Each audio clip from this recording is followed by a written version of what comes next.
Grab your art supplies. We're making a funky pumpkin today.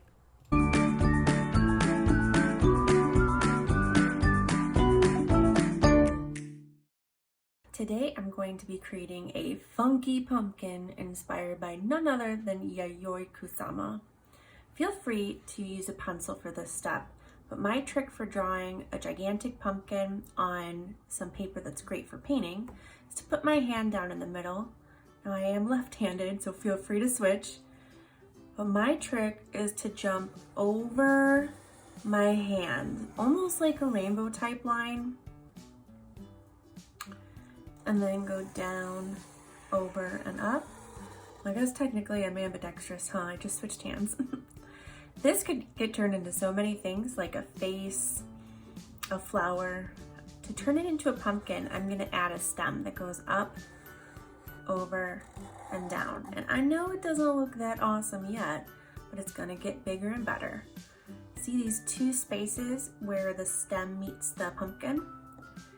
I'm gonna draw these elongated C's that stretch down and connect. I like to add as many as I can fit on my paper, which is about 2 on each side. And then I think about how pumpkins look in real life and how lumpy and bumpy they are. So don't worry about getting a straight and smooth line. Feel free to do this next step with a pencil, but I'm gonna go in and add designs. Yayoi Kusama would always use dots, so we have to start out with some dots, using some oil pastels or some crayons, whatever you have. And they can seem like crayons, but if you press down with the oil pastel, you might get these little crumbs. You'll see that it becomes pretty smooth.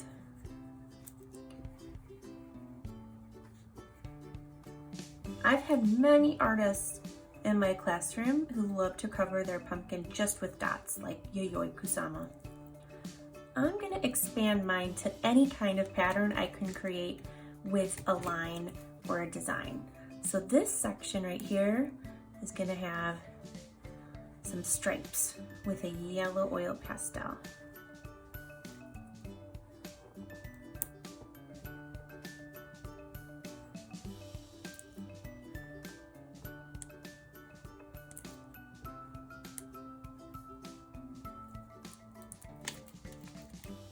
Over here, I think I'll make some loopy lines.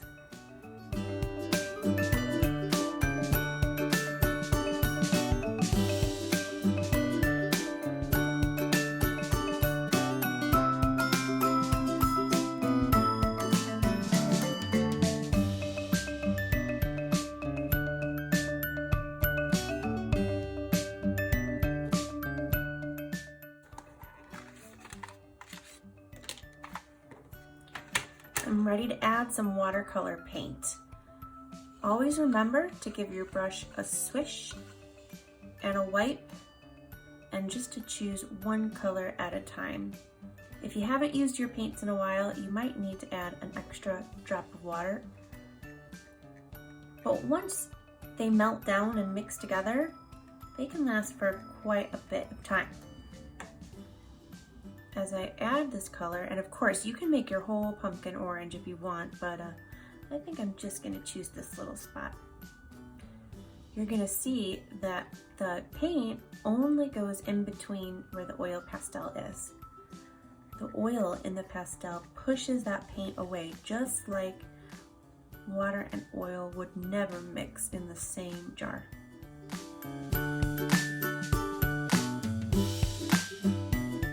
Now I'm changing colors, so I'm thoroughly rinsing my brush a little extra.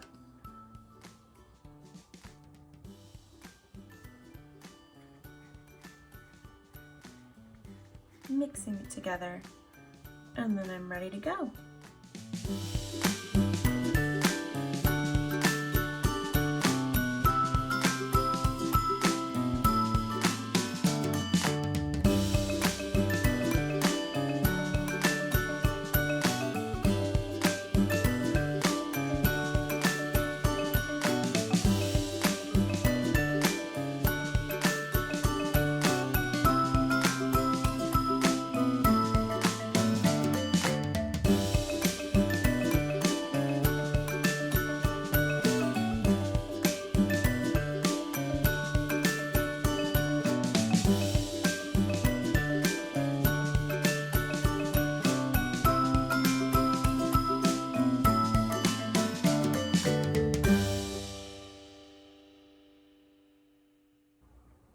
I'm all done with my funky pumpkin. I can't wait to see how yours turned out. Make sure you check out our other videos too.